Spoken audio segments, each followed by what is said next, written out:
할렐루야, 반갑습니다.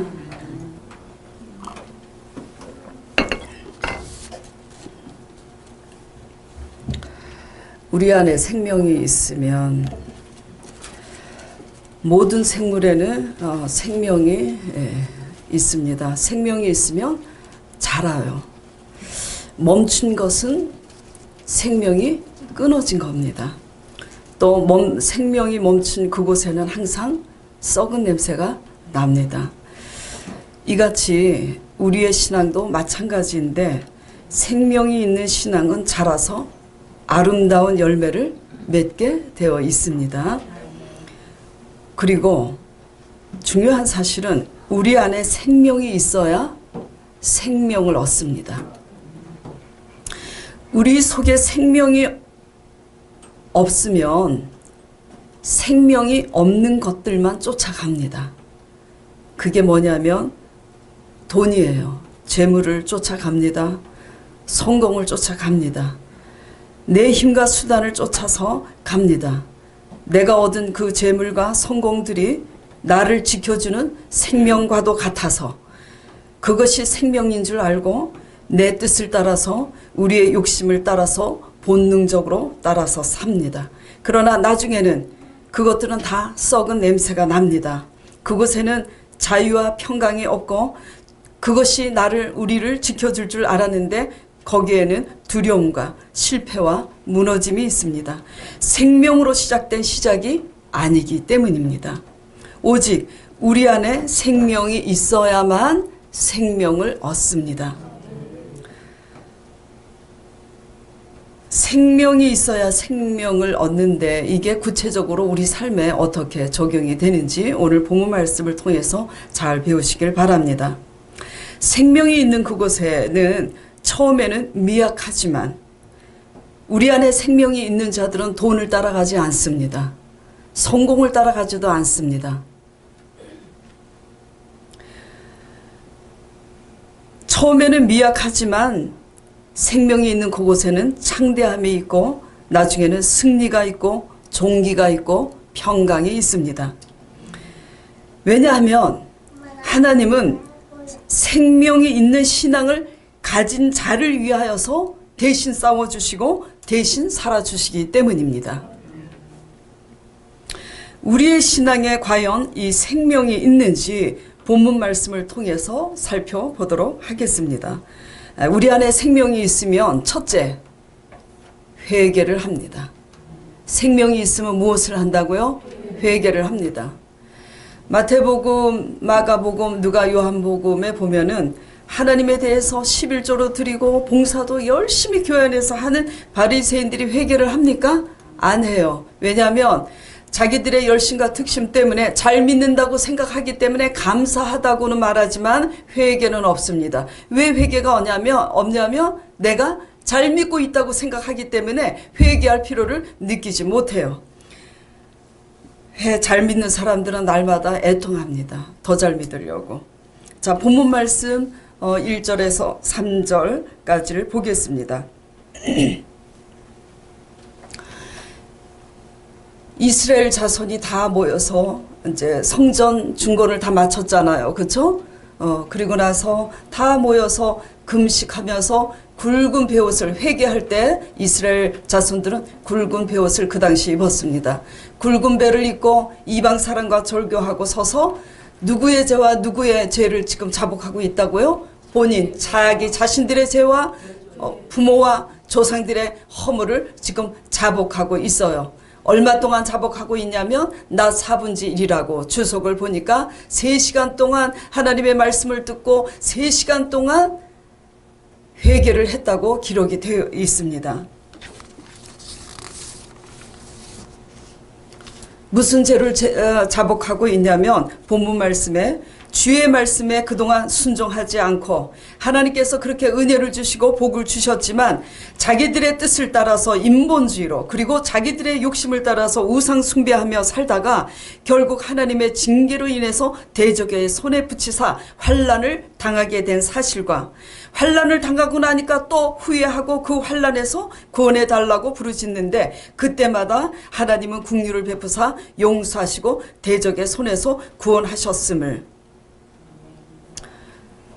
그 사실을 알고 그렇게 살아온 죄를 회개하고 있습니다. 26절 28절 본문 말씀 보겠습니다.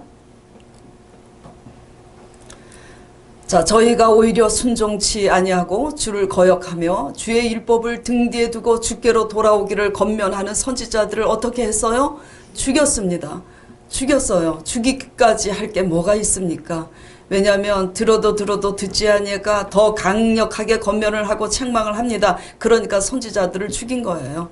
안 듣습니다. 크게 설만하여 방지하게 행하였나이다. 그러므로 주께서 그 대적의 손에 붙이사 공고를 당하게 하시고 저희가 환난을 당하여 주께 부르짖을 때 주께서 들으시고 긍휼을 바라사 구원자들을 주어 대적의 손에서 구원하셨다고.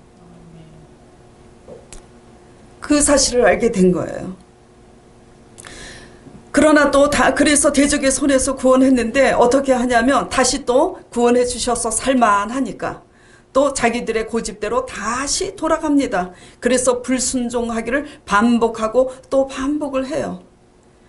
하도 곤란을 당하면 곤란 속에서 살려달라고 회개하고 부르짖을 때마다 하나님께서 또 구원하시고 구원하셨는데 필요할 때만 하나님 앞에 부르짖지 등 따시고 배부르면 오늘 진미순 집사님이 대표기도 해주신 것처럼 애굽의 부처와 마늘 세상의 부처와 마늘 우리가 등 따시고 배부르면은 또 우리의 아집과 고집대로 이렇게 반복하면서 불순종하고 사니까 하나님께서 이제는 아주 길게 열방 사람 바벨론의 포로가 되어서 70년간 되었다는 사실을 깨닫게 된 겁니다.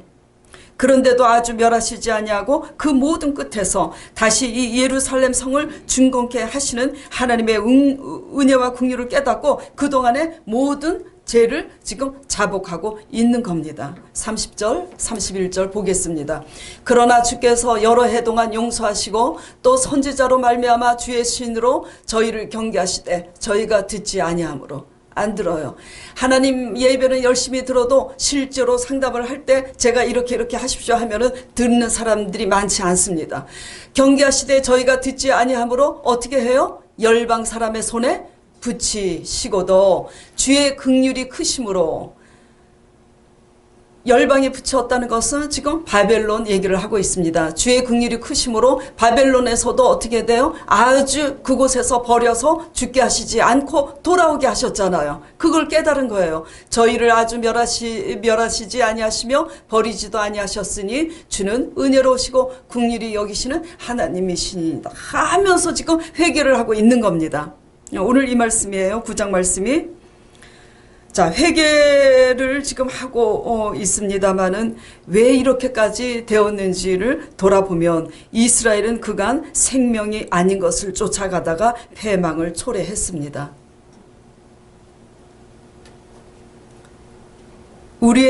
우리가 쫓아가는 나의 실력, 내가 가진 재물, 내가 가진 성공이 그것이 나를 지켜주는 생명이었는 줄 알았는데 생명이 아닌 거예요. 그 안에 하나님이 없으면 다 패망합니다. 그 패망한 그 끝에서 지금 누구를 통해서 의인 느헤미야의 영향력과 제사장, 학사 겸 제사장인 에스라가 해석해주고 일러주는 말씀으로 말미암아 지금 깨닫게 된 겁니다. 그래서 지금 회개하고 있는 거예요. 이 모든 과정을 통해서 우리가 깨달아야 되는 중요한 사실은 하나님은 하나님의 백성을 어디에서 깨닫고 회개케 하시죠? 그 모든 실패의 끝에서 깨닫게 하십니다. 세상 속담에도 실패는 성공의 어머니라고 있잖아요. 실패의 끝에서 말씀으로 돌아와서 내 인생의 실패가 하나님의 새로운 시작이 되시길 바랍니다. 하나님은 하나님의 백성을 그 모든 끝에서 결국은 죄에 대해서 모두 회개할 수밖에 없도록 인도하고 계시는 하나님인 것을 여러분은 명심해 둬야 합니다. 예. 자, 제가 질문을 드릴게요. 자, 대부분의 이스라엘 자손들이 모든 것을 잃기 전에 하나님의 말씀을 지금 느헤미야와 에스라 제사장이 지금 이렇게 권하고 가르치고 있는데 듣고 회개했어요? 그동안? 아니잖아요. 아까 본문 말씀 읽을 때 어떻게 했다고 그랬어요? 권면하고 책망하는 선지자들을 죽였다고 그랬습니다. 그들이 모든 것을 잃기 전에는 절대 듣지 않습니다. 예. 근데 지금은 왜 듣죠? 다 잃어버렸으니까 듣는 거예요. 예. 잃기 전에는 안 들립니다. 왜냐하면 잃지 않으리라고 생각하기 때문에 듣지 않습니다. 그리고 나는 괜찮을 거야 라고 생각하기 때문에 듣지 않습니다. 그리고 또 왜 안 듣냐면 많은 것을 잃었는데도 불구하고 지금 듣지 않고 있다면 아직도 내 힘으로, 내 힘과 수단으로 그 문제를 해결할 수 있을 거라고 생각하기 때문에 안 듣습니다. 우리 생각 때문에 안 듣습니다. 순종할 때 하나님이 일하시는데 내 생각이 너무 커서 안 듣습니다. 대부분 우리는 잃어버리기 전까지는 들리지 않습니다. 듣고 싶어 하지도 않고요. 16절 보겠습니다. 저희와 우리 열조가 교만히 하고 목을 굳게 하며 주의 명령을 듣지 아니하며. 주의 말씀만 하나님 말씀입니까? 하나님의 사람들이 권하는 말씀도 하나님의 말씀입니다. 듣지 않습니다. 자, 26절 보겠습니다. 저희가 오히려 순종치 아니하고 주를 거역하며 어떻게 해요? 주께로 돌아오기를 권면하는 선지자들을 죽여서 방만하게 행하죠. 이런 우리들의 아집과 고집을 아시기 때문에 하나님은 우리를 징계하십니다. 징계의 끝에 서야 뭐가 뜨이냐면 귀가 열리는 거예요. 귀가 뜨이니까 그제서야 모든 것을 잃어버리니까 귀가 들리는 거예요. 그제서야 말씀을 듣고 깨닫고 회개합니다. 회개할 줄 아는 마음이 들 때야 우리 속에 생명이 잉태하기 때문입니다.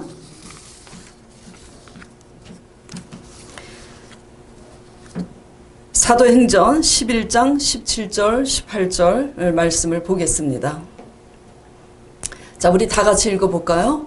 그런즉 하나님이 우리가 주 예수 그리스도를 믿을 때 주신 것과 같은 선물을 저희에게도 주셨으니 내가 누구간데 하나님을 능히 맡겠느냐 하더라. 저희가 이 말을 듣고 잠잠하여 하나님께 영광을 돌려 가로되 그러면 하나님께서 이방인에게도 생명 얻는 회개를 주셨도다 하니라. 회개를 지금 뭐라고 표현하고 있어요? 생명 얻는 회개를 주셨다고. 어떤 이에게? 우리가 주 예수 그리스도를 믿을 때 주신 그 선물과 똑같은 것을 믿지 않는 이방인들에게도 전했을 때 그 이방인들이 예수 그리스도를 믿으면 우리에게 주신 선물을 똑같이 주시는데 그 선물이 뭐냐면 생명을 얻는 회개라고 지금 사도행전 11장에 기록이 되어 있습니다. 예? 우리 안에 생명이 있으면 회개를 합니다. 우리가 잘 믿는다고 회개가 없고 맨날 나는 저 사람보다 나으니까 감사합니다 한다면 지금 여러분들 속에 하나님의 생명이 그렇게 있는 게 아닙니다. 예. 자, 그 다음에 2장 38절 보겠습니다. 같이 보겠습니다. 베드로가 가로되 너희가 회개하여 각각 예수 그리스도의 이름으로 세례를 받고 제사함을 얻으라. 그리하면 성령을 선물로 받으리니. 성령으로 거듭나야 어디를 가요? 하나님 나라를 알 수 있고 하나님 나라를 볼 수 있고 하나님 나라에 들어가게 되는데, 누구에게 성령을, 하나님의 영을 부어주시냐면 회개하고 제사함을 받은 자에게 하나님께서 성령을 주시고, 그 성령으로 말미암아 우리는 천국 영생에 들어가고 죽음과 방불한 사건 속에서도 하나님의 구원의 역사를 우리가 만나게 되는 겁니다. 어디에 생명이 있어요? 회개의 생명이 있습니다. 그래서 회개하라, 천국이 가까웠느니라 하는 겁니다.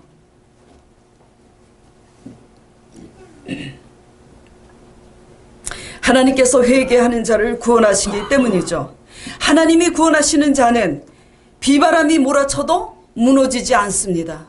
그러나 하나님에 대한 종교적인 열심만 있고 자기 죄에 대해서 무엇이 회개하는지 잘 알지 못하는 자들은 비바람이 몰아칠 때 다 무너집니다. 모래 위에 지은 집이기 때문이에요. 생명이 아닌 것들을 추구하면 처음에는 좋고 내가 편한 것 같지만 결국은 뭐죠? 그 길은 패망의 길입니다. 하나님은 이 생명을 주시기 위해서 사랑하는 자마다 징계하나니 징계치 않은 자는 사생자라고 히브리서 말씀에 기록이 되어 있습니다. 그렇기 때문에 하나님의 징계 속에서 우리가 배워야 하는 것은 도리어 감사해야 하면서 피곤한 다리를 세워서 회개하시고 기도하시기를 축원합니다. 그리고 순종하시기를 축원합니다. 순종이 제사보다 낫습니다. 그리고 생명 아닌 것을 쫓다가 하나님의 징계를 당치 마시고 날마다 하나님의 말씀으로 돌아와 회개하며 순종하시는 여러분 되시기를 간절히 축원드립니다. 자, 두 번째는 우리 안에 생명이 있으면, 첫 번째는 회개를 하고 두 번째는 우리 안에 생명이 있으면 뭐를 아냐면 은혜를 합니다. 은혜를 기억해요.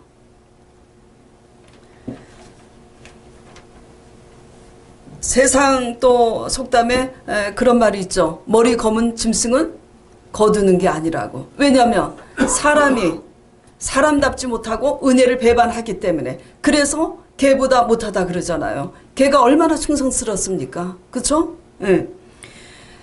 하나님의 징벌로 지금 마음이 가난해질 대로 가난해지니까 그때서야 지금 무엇을 회고합니까? 하나님의 진한 은혜를 회고하고 있습니다.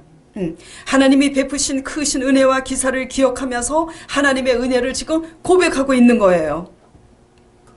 본문 말씀 9절에서 11절 말씀을 보면 애굽에서 노예로 있을 때 그 힘든 고욕을 돌아보시고 구원하신 그때를 추억하고 있습니다. 그리고 홍해 바다 앞에서 진퇴양난의 길에서 앞에는 홍해고 뒤에는 애굽의 군대가 추격해 오는데 다 죽게 되었잖아요. 그런데도 하나님이 들으시고 하나님의 크신 이적으로 홍해를 육지처럼 건너게 한 사실을 추억하고 있습니다. 자, 9절부터 보겠습니다. 주께서 우리 열조가 애굽에서 고난받는 것을 감찰하시며 홍해에서 부르짖음을 들으시고 어떻게 했어요? 이적과 기사를 베푸사 바로와 그 모든 신하와 그 온 나라 온 백성을 치셨사오니 이는 저희가 우리의 열조에게 교만히 행함을 아셨습니다. 오늘날과 같이 명예를 얻으셨나이다. 그렇게 하고 또 우리 열조 앞에서 이스라엘 백성들은 바다를 육지처럼 건너가는데 바다를 갈라지게 하셔서 추격해 오는 그 애굽의 군사들을 어떻게 했어요?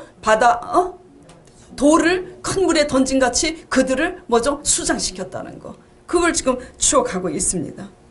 어마어마한 이 하나님인데 그런데도 하나님의 은혜를 잊고도 잊어버리고 우리의 뜻대로 살고 있는 거예요. 광야에서 또 사막을 지날 때 어떻게 했습니까? 구름과 불기둥으로 밤에는 불기둥으로 낮에는 구름기둥으로 사막을 지날 때 그렇게 인도해 주시고 지켜주십니다. 그 사막에서 주림이 있을 때 주림을 명쾌하시기 위해서 하늘에서 만나를 내리시고 목마름으로 인해서 원망불평할 때 오히려 반석에서 물을 내신 하나님입니다. 그리고 그렇게 훈련시키시고 나서 가나안 땅을 줄 테니 믿음으로 가서 싸워 얻으라고 하니까 들었어요? 안 듣습니다. 자, 12절 하고 12절 말씀에 낮에는 구름 기둥으로 인도하시고 밤에는 불 기둥으로 그 행할 길을 비추셨사오며 15절에 저희의 주림을 인하여 하늘에서 양식을 주시며 저희의 목마름을 인하여 반석에서 물을 물을 내시고 또 주께서 옛적에 손을 들어 맹세하시고 주마하신 가나안 땅에 들어가서 믿음으로 싸워서 차지해라. 내가 그 가나안 땅을 너희 손에 붙였다고 약속하셨지만 그 하나님의 애굽에서 행한 일, 홍해바다에서 행한 일, 광야에서 행하신 일, 그 기사와 이적을 목도하고도 저희의 열조가 교만히 하고 목을 굳게 하여서 주의 명령을 듣지 아니하였다고 기록이 되어 있습니다. 이것을 지금 회고하면서 회개하고 입는 겁니다. 기도할 때 하나님의 음성은 듣습니다. 우리가 환난날에 그동안 환난을 당했을 때 부르짖었을 때 응답도 받았습니다. 하나님을 경험했지만 지금 순종합니까? 순종 안 하고 여러분들의 고집으로 살면 그게 믿음 좋은 게 아닙니다. 경험을 한 것은 믿음 좋은 게 아니에요. 경험은 한 것은 하나님이 주신 일방적인 은혜예요. 뭐가 믿음이 좋은 거라고요? 순종이 믿음이 좋은 겁니다. 아는 것이 믿음이 좋은 게 아니라 순종이 믿음이 좋은 겁니다. 아무리 성공한 인생인 것 같아도, 아무리 가진 것이 많아도, 어떤 일에 있어서 큰 성과를 얻을 능력이 있다 할지라도 사람으로서, 특히 믿는 자로서 은혜를 모르면 불쌍한 인생입니다. 하나님의 관계에서 은혜를 인식하지 못하고 잊고 산다면 사람의 관계에서도 마찬가지입니다. 안에서 새는 바가지 밖에서도 새요. 은혜를 받는 자 앞에서 은혜를 잊고 산다는 것은 살아있지만 그 속에 영혼의 생명은 죽은 사람입니다. 표면적으로 사람의 모습만 하고 있지 짐승보다도 못한 거예요. 생명의 삶 묵상 에세이 간증 코너에 이런 간증을 얼마 전에 읽었습니다. 여러분도 생명의 삶 같이 묵상하는 분들은 아마 같이 봤을 거예요. 부모님이 연세가 거의 90 가까이 되셔서 워낙 연로하신 데다가 지병이 있으신지라 하나님께 이렇게 기도를 했답니다. 그 따님께서 하나님이여 우리 어머님이 빨리 돌아가시게 편하게 돌아가실 수 있도록 허락하여 달라고 기도를 드렸어요. 왜냐하면 그래야 어머니도 편하고 또 누구도 편해요? 우리도 편하니까. 그게 어머니를 위한 기도인 줄 알고 그렇게 기도를 했어요. 그렇게 기도를 하는데 안 돌아가시는 거예요. 그래 열심히 기도하다가 어느 날 깨닫게 됐어요. 마음이 바뀐 겁니다. 마음이 바뀌게 되어서 기도 내용이 바뀌었어요. 아 그렇구나. 사시면 얼마나 사시겠는가. 그토록 연세가 많으시는데 사는 날까지 내가 뒤돌아보니 엄마의 은혜를 잊고 여태까지 내가 교육을 잘 받아서 잘 시집와서 잘 살고 있는데 부모한테 효도한 게 없는 거예요. 사시는 날까지 얼마나 사시겠는가. 그동안 효도 못한 효도 해드려야 되겠다. 이게 무슨 말씀인지 알아들으세요? 교회는 열심히 다니고 11조도 열심히 드리고 그렇게 해서 기도를 합니다. 누구 기준에서 지금 기도를 합니까? 내 기준에서 기도를 합니다. 아버지 빨리 우리 부모 연로하시니까 또 아프시니까 빨리 저기 돌아가시게 해야 우리 엄마도 저 아픈 것도 잊어버리죠. 하지만 내면적으로 보면 내 편리 때문에 그렇게 기도를 하는 겁니다. 그래서 빨리 돌아가시게 해달라고. 그런데도 우리들은 모르는 거예요. 그게 부모를 위한 길이라고 생각하고. 근데 하나님 아버지께서 보시니까 어이없는 기도를 하니까 어떻게 해요? 깨닫게 하시는 거예요. 성령께서. 깨닫게 하니까 하나님의 관점에서 이제 이기적인 기도가 이타적으로 되니까 어떻게 돼요? 똑같은 문제인데 어머니는 달라진 게 없는데 지금 누가 바뀌고 있어요? 우리가 바뀌는 겁니다. 아이고 그래서 그분이 기도가 이제 바뀐 거예요. 아이고 조금이라도 더 사셔야지. 효도도 못하고 이러고 돌아가시면 어떡하나 해가지고 이제 효도하려고 사시는 날 동안 효도를 얼른 해야지. 그러다가 오늘 밤에 돌아가셨으면 얼마나 울었겠습니까? 그쵸?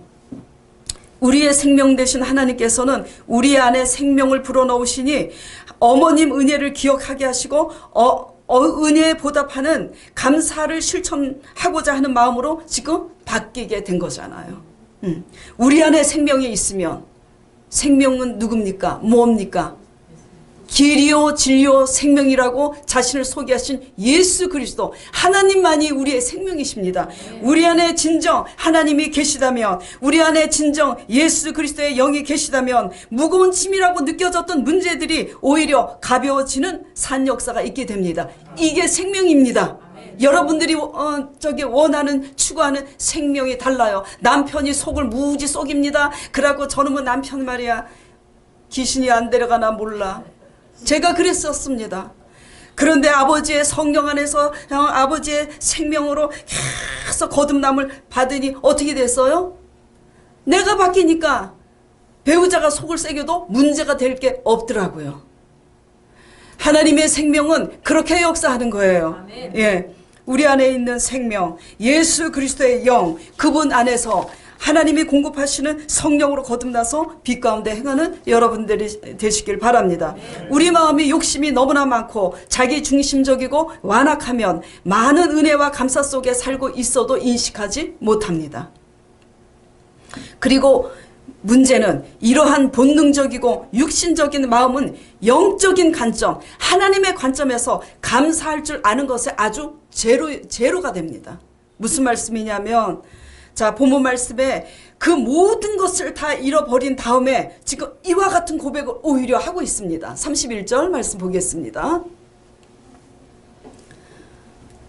자, 31절 같이 본문 말씀 다시 봉독해 보겠습니다. 주의 긍휼이 크심으로 저희를 아주 멸하지 아니하시며 버리지도 아니하셨사오니 주는 은혜로우시고 긍휼히 여기시는 하나님이시니이다. 그렇게 많은 기사와 이적을 행하고 하나님께서 많은 은혜를 주셨을 때는 감사했어요? 감사하지 않습니다. 다 자기가 잘난 줄 알고 우리가 잘난 줄 알고 감사는 몰라요. 그리고 교만하게 아직까 고집으로 살다가 다 잃어버리고 나니까 그 후에 귀가 뜨여서 하나님의 말씀에 진리에 귀를 기울여서 깨닫고 나니까 우리의 죄가 너무나 큰 것을 알고 난 다음에 보니까 그 죄에 비하면 아버지께서 바벨론 포로가 되었을 때 아주 멸해도 할 말이 없거늘 아버지께서 아주 멸하시지 아니하시고 돌아오게 하셔서 조금이라도 남겨두셔서 다시 예루살렘의 성을 준공케 하시고 이렇게 생명을 주신 아버지의 은혜, 아주 멸하지 아니한 그 남은 것에 대해 감사를 지금 하고 있는 거예요.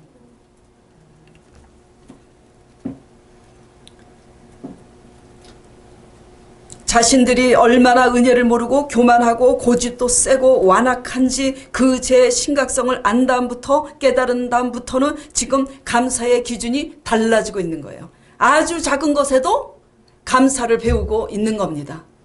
예. 예.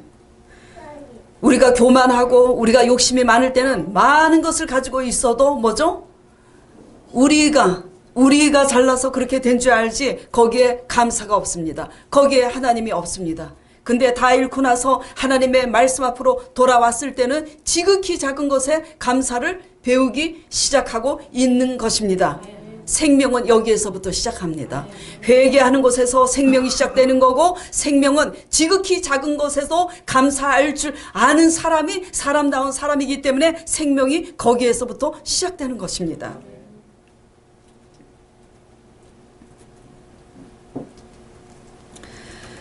이제부터 여러분은 하나님의 뜻과 계명을 지킴으로써 여러분이 가시는 곳마다 하나님의 형통과 은혜가 있기를 간절히 축원드립니다. 얼마 전에 안타까운 일이 있었습니다. 좀 황당하기도 하고 저희 교인 얘기가 아니에요. 우리 교인 누굴까 이렇게 생각하지 마시고요. 어떤 분의 자녀가 병이 났는데 입원을 하고 퇴원을 했습니다. 몸을 추스리고 있는데 그 부모님의 반응을 제가 보게 됐어요. 뭐라고 반응을 하냐면 얼른 너가 완쾌되어야 할 텐데 하면서 자녀의 건강을 걱정하는 것이 아니라 한 번, 두 번, 세 번, 여러 번 야, 너가 아프니까 내가 불편하다고 너가 아프니까 내가 볼일을 보지 못한다고 표현하는 것을 들으면서 너무너무 답답했습니다. 그 자녀가 얼마나 상처가 되겠어요. 내가 이렇게 너가 아파서 입원했는데 내가 이렇게 경제적으로도 넉넉해서 너를 이렇게 할 수 있는 부모가 되지도 못하는데 얼른 건강이라도 회복돼야 될 텐데 야 미안하다 건강해야 될 텐데 이게 아니에요. 오직 뭐죠? 내 중심입니다. 그러나 열심히 그분은 특심으로 교회를 봉사하면서 일하시는 분이에요.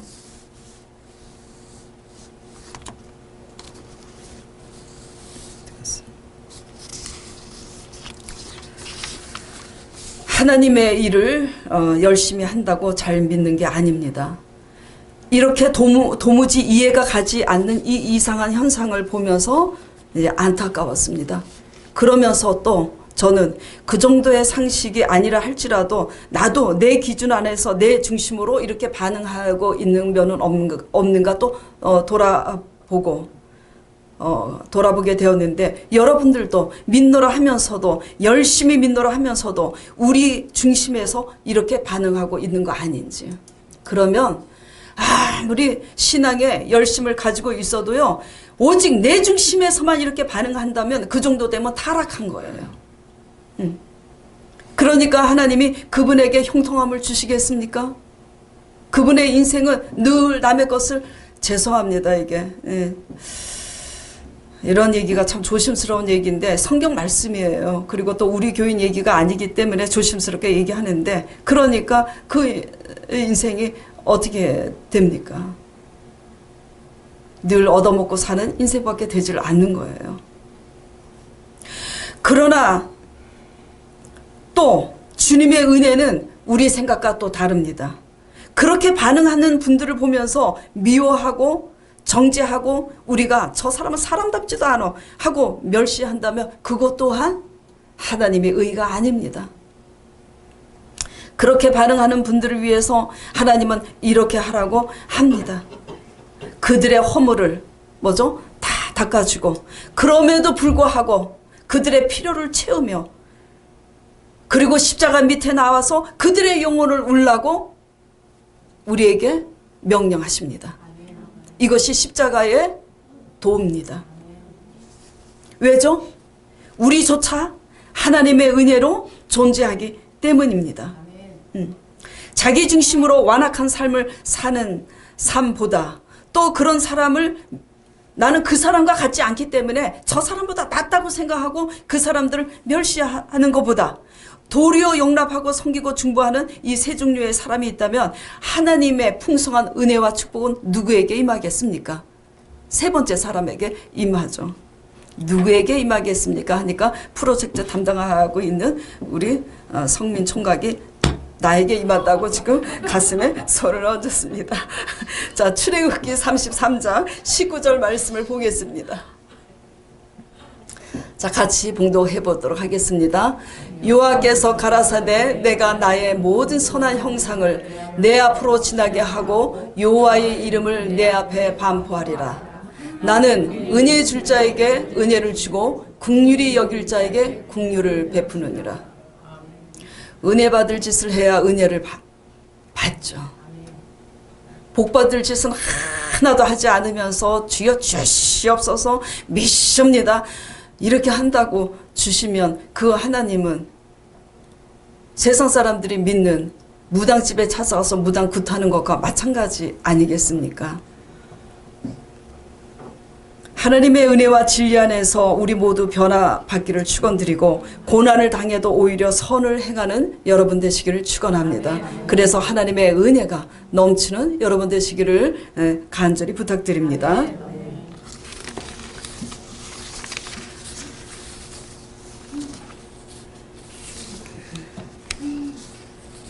자, 그 다음에 이제 세 번째는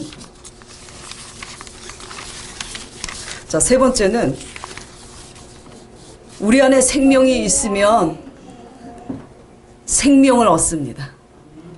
제가 서두에 우리 안에 생명이 있으면 생명을 얻는다는 이것이 우리 삶에 어떻게 적용이 될까요? 제가 했잖아요. 그렇죠? 생명이 있어야 생명을 얻습니다. 우리 안에 생명은 다시 말씀드리면 무엇입니까? 아까도 제가 질문을 했는데 길이요, 진리요, 생명 대신 예수 그리스도십니다. 십자가에 죽으시고 부활하신 예수님만이 그 부활에 영생이 있고 그 부활을 믿는 신앙 안에 여러분의 생명이 부여되는 것입니다. 네. 우리 안에 이 예수 그리스도가 계시면 그분께서 우리를 생명으로 인도하십니다. 그 생명은 우리 삶 속에 어떻게 적용되냐면, 첫째 크게는 영생, 천국으로 들어가는 구원이고, 둘째는 삶 속의 형통함이고, 셋째는 사람을 얻는 것입니다. 넷째는 자유와 평강을 얻는 거예요. 자, 다시 본문 오늘 느헤미야 9장 본문으로 돌아가겠습니다. 29절 말씀 보겠습니다. 자, 29절. 다시 주의 율법을 복종하게 하시려고 경계하셨으나 저희가 교만히 행하여 사람이 준행하며, 여기서부터 잘 주목하세요. 사람이 준행하면 그 가운데서 뭘 얻어요? 삶을 얻는, 주의 계명을 듣지 아니하며 준행하면 그 가운데서 삶을 얻는다고 지금 말씀하고 계십니다. 쉬운 성경과 세번역 성경에는 이렇게 기록이 되어 있어요. 주의 계명을 지키면 살 수 있는데도 듣지 아니하고 고집하여서 자기 뜻대로 간다고 그렇게 되어 있습니다. 우리가 주의 계명을 지키면 그 가운데서 뭐죠? 삶을 얻게 하신다 그랬어요. 그 삶 속에 구원이 있고 영생이 있고 건강이 있고 형통이 있고 사람을 얻는 것이 있고 재물이 있고 자유와 평등이 있습니다.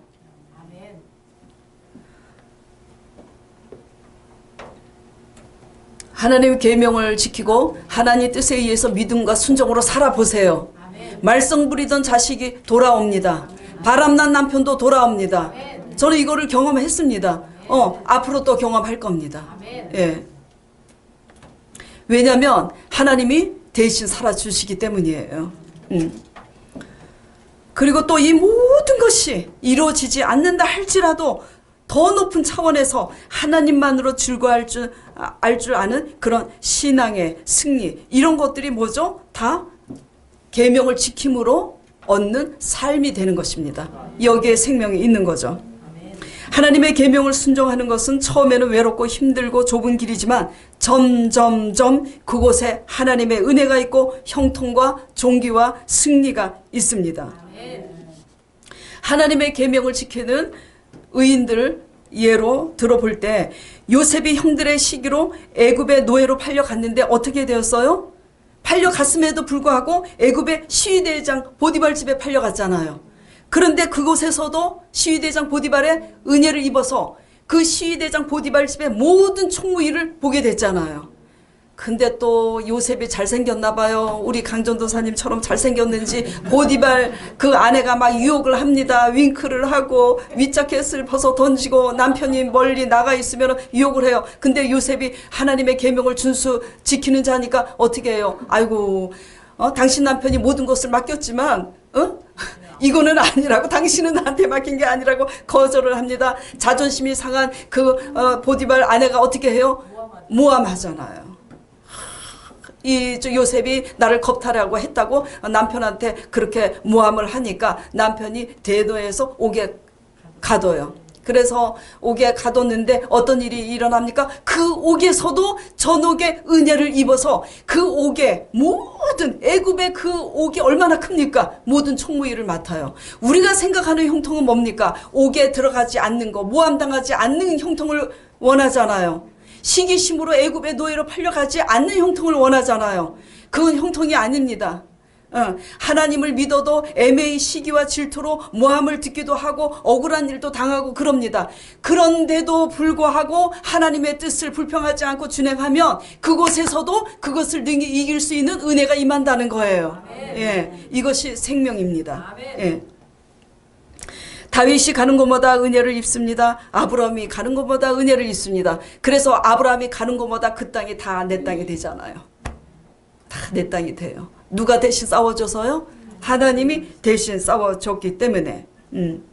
억울한 일을 당하고 고향 친척 집을 떠나서 내가 지시한 땅으로 가서 이방인으로서 그 다른 이방 사람 땅에 있는데도 불구하고 하나님의 계명을 지키니까 하나님이 대신 함께 하시니까 어떻게 돼요? 그 땅이 전부 내 땅이 되게 하나님께서 역사하신 겁니다. 그래서 오히려 그 땅에 있는 블레셋의 왕이 오히려 아브라함을 두려워해서 나와 조약하자, 동맹하자 이렇게 청하게 되는 역사가 있는 겁니다. 이것이 하나님의 생명이 우리 안에 있는 삶의 증거입니다. 이와 같은 형통함이 여러분에게 있기를 간절히 축원합니다.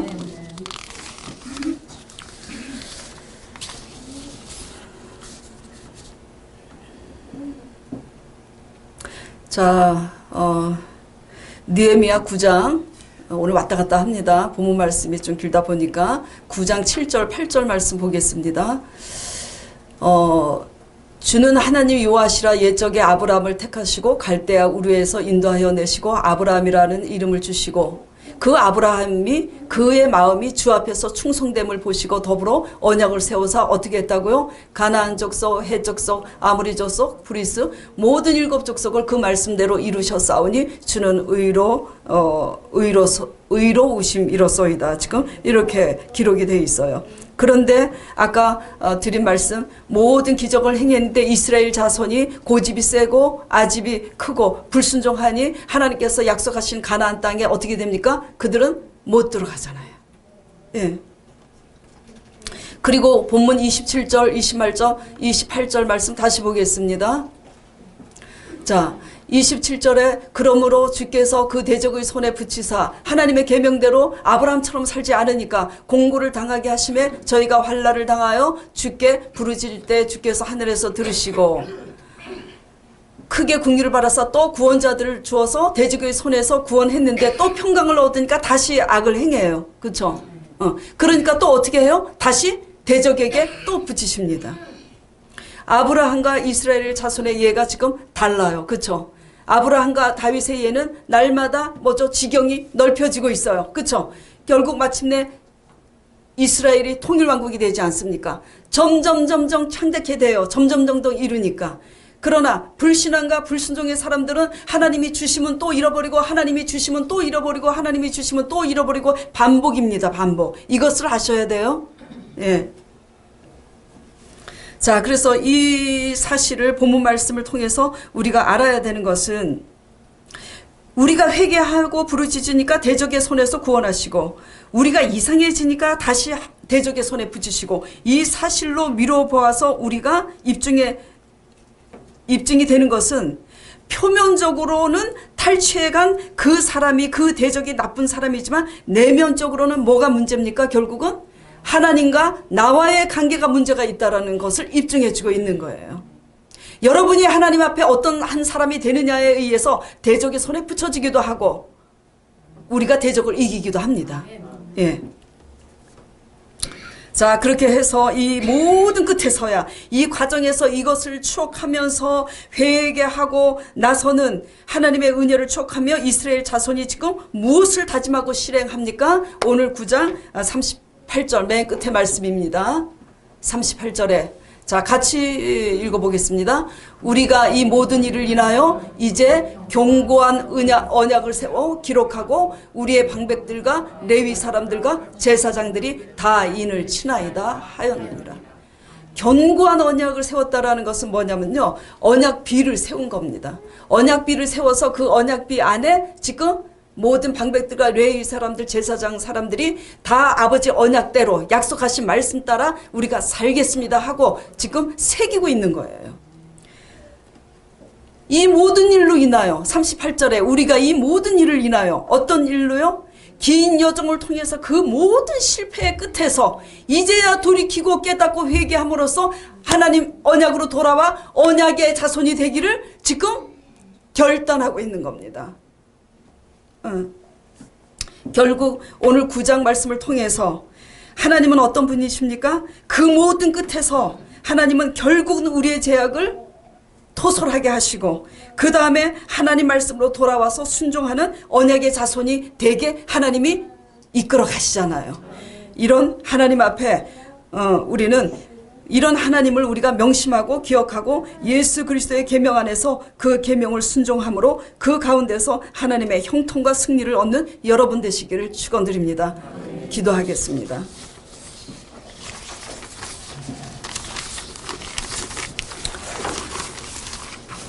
하나님 아버지, 느헤미야와 에스라 제사장 속에는 이 같은 하나님의 생명이 충만함으로 말미암아 그들은 이스라엘 자손들과 같이 포로가 되어서 고난을 받았지만 하나님의 때가 되니 그 포로 가운데서 일어나 다 무너진 이스라엘 성을 다시 재건하고 피폐해진 이스라엘 자손의 심령을 회복시켜서 수많은 이스라엘 자손들을 하나님의 언약의 자손이 되게 하고 있습니다. 우리도 이와 같이 우리 한 사람이 우리 안에 신령과 진정의 생명이 있어서 우리 한 사람으로 인하여 많은 사람을 얻는 역사가 있게 하여 주시옵소서. 예수 그리스도 이름으로 기도드리옵나이다. 아멘.